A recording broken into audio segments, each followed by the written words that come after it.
Chapter 1. A Birthday Surprise. The crisp autumn air of Valleyfield nipped at my cheeks as I walked home from the Northwest High School. My 18th birthday, a milestone I'd been eagerly anticipating for months, was just 2 days away. The town, nestled along the Chateauguay River, held a special charm. Quaint houses adorned with flower boxes lined the streets, and the aroma of fresh bread from Boulangerie Maurice always managed to find its way to my nose. It was a town where everyone knew everyone, and birthdays were community affairs. This year, however, my birthday promised to be different. My father, a quiet man with a heart of gold, had been hinting at a surprise for weeks. He wasn't one for grand gestures, so his secrecy only fueled my curiosity. As I entered our cozy home on Church Street, the familiar scent of cinnamon and apples greeted me. Dad was in the kitchen, humming along to a French chanson as he stirred something in a pot. He smiled when he saw me, his eyes crinkling at the corners. "Just making a little birthday treat, darling," he said, his voice warm. "Go get changed. Dinner will be ready soon." Intrigued, I skipped up the stairs, the anticipation building with each step. My room, usually a haven of books and art supplies, was transformed. Fairy lights twinkled along the ceiling, casting a magical glow on everything. A bouquet of vibrant sunflowers, my favorite, sat on my desk, and a handwritten note from Dad rested beside them. "Happy almost birthday, Julie. This is just a taste of what's to come." My heart skipped a beat. This wasn't just any birthday. It was a promise of something extraordinary. Chapter 2. A Garden of Dreams. The next morning, Dad woke me up with a gentle nudge and a whispered, "Surprise is waiting." I stumbled out of bed, my sleep-filled mind struggling to process his words. Stepping outside, I gasped. Our backyard, usually a modest space with a vegetable patch and a few fruit trees, had been transformed into a fairy tale wonderland. White tents adorned with twinkling lights dotted the lawn, and a string quartet played a soft melody that danced on the cool morning breeze. Flowers of every imaginable color bloomed in makeshift flower beds, their fragrance filling the air. A long table, draped in a white linen cloth, stretched across the center, laden with an assortment of pastries, fruits, and steaming pots of coffee and hot chocolate. But the most breathtaking sight was a stage set up at the far end of the garden. Gauzy white curtains framed a raised platform, and fairy lights cascaded down like a waterfall. Dad stood beside me, his eyes shining with pride. "This is for you, Julie," he said, his voice thick with emotion. "I wanted to give you a birthday you'd never forget." Tears welled up in my eyes. My father, a carpenter by trade, had poured his heart and soul into creating this magical space. It was a testament to his love, a love that transcended words. As the morning unfolded, friends and family started arriving. My best friends, Isabel, with her infectious laughter, and Marie, with her quiet wisdom, were the first to arrive. They squealed and hugged me, their excitement mirroring my own.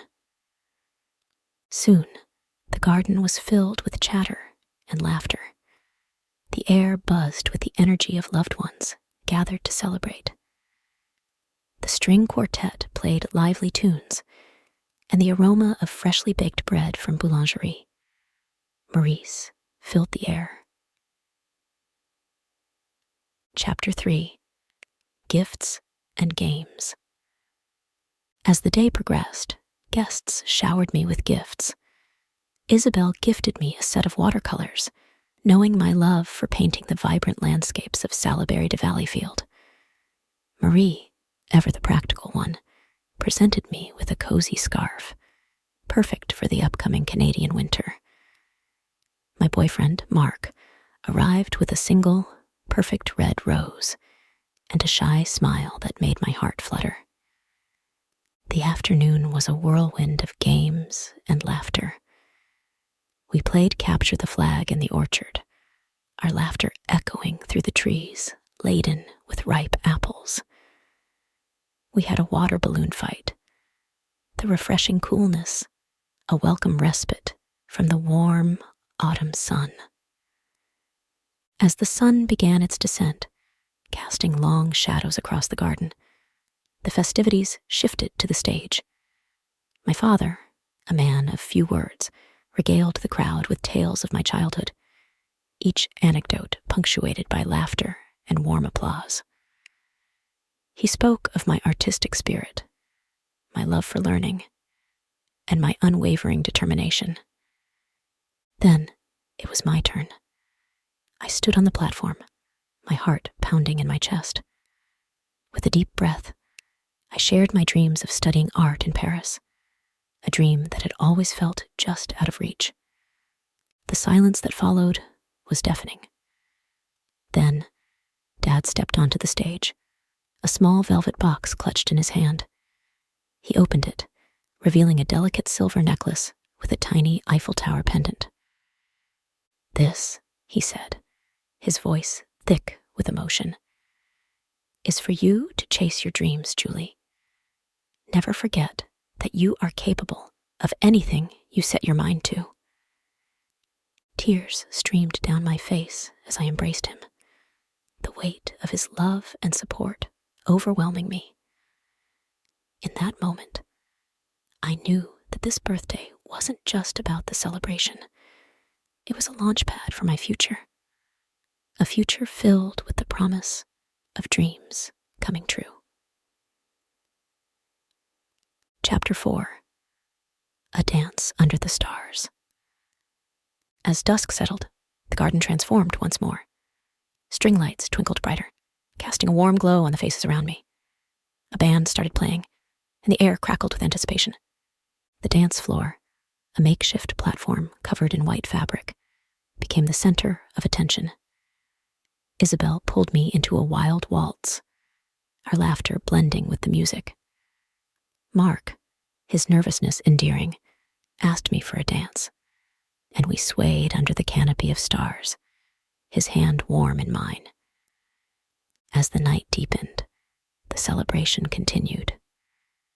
We roasted marshmallows over a bonfire, the flames casting dancing shadows on our faces. We shared stories, dreams, and secrets, the warmth of our bond, a shield against the encroaching chill of the night. By the time the last guests had left, the garden was bathed in the soft glow of the moon. Exhausted but content, I sat with Dad on a bench, watching the last embers of the bonfire flicker and fade. "Thank you," I whispered, my voice thick with emotion. This was the most magical birthday I could have ever imagined. He smiled, his eyes crinkling at the corners. "You deserve it, Julie. You deserve the world." In that moment, surrounded by the remnants of a perfect celebration, I knew that this wasn't just the end of a beautiful birthday. It was the beginning of a new chapter, a chapter filled with the promise of dreams and the unwavering love of my family and friends. Chapter 5. A Dramatic Turn. The following week, the afterglow of my birthday lingered. The silver Eiffel Tower necklace became my constant companion, a tangible reminder of my aspirations and the unwavering support of my father. The application process for art schools in Paris was underway, and the anticipation gnawed at me. One crisp autumn afternoon, as I sat in the library poring over art books, A shadow fell over me. It was Madame Dubois, my history teacher, her usually stern expression etched with concern. "Julie," she said, her voice low, "there's been a development regarding your application for the scholarship." My stomach lurched. What kind of development? "Unfortunately," she continued, her voice heavy with regret, "the scholarship committee has informed us that your application has been disqualified due to an incomplete transcript." My mind reeled. How could this be? I had meticulously reviewed my transcript before submitting the application. Panic clawed at my throat. Without the scholarship, studying in Paris would be a financial impossibility. Tears welled up in my eyes. "But that's not possible," I stammered, my voice trembling. "I checked everything." Mrs. Dubois placed a hand on my shoulder. "There seems to be a missing semester's worth of grades in your English courses. We've contacted the school board, but the investigation could take weeks." Weeks. Weeks meant missed deadlines, dashed dreams. The weight of disappointment crushed me. The magic of my birthday, the promise it held, seemed to evaporate into thin air. As I walked home that afternoon, the vibrant colors of Salaberry de Valleyfield appeared muted, the laughter of children playing in the park a distant echo. The future that had seemed so bright just days ago now loomed uncertain and bleak. But amidst the despair, a flicker of my father's words echoed in my mind. "Never forget that you are capable of anything you set your mind to." It was a challenge, a call to action. That night, I sat down with my father, tears streaming down my face, and poured out my heart. He listened patiently, his silence a comforting presence. "There must be a way," he said finally, his voice firm with resolve. "We'll figure this out together." And we did. The next day, we visited the school board, determined to unravel the mystery of the missing grades. Days turned into weeks, filled with phone calls, meetings, and a relentless pursuit of the truth. Finally, a breakthrough. A clerical error, a misplaced file, the culprit behind the missing grades.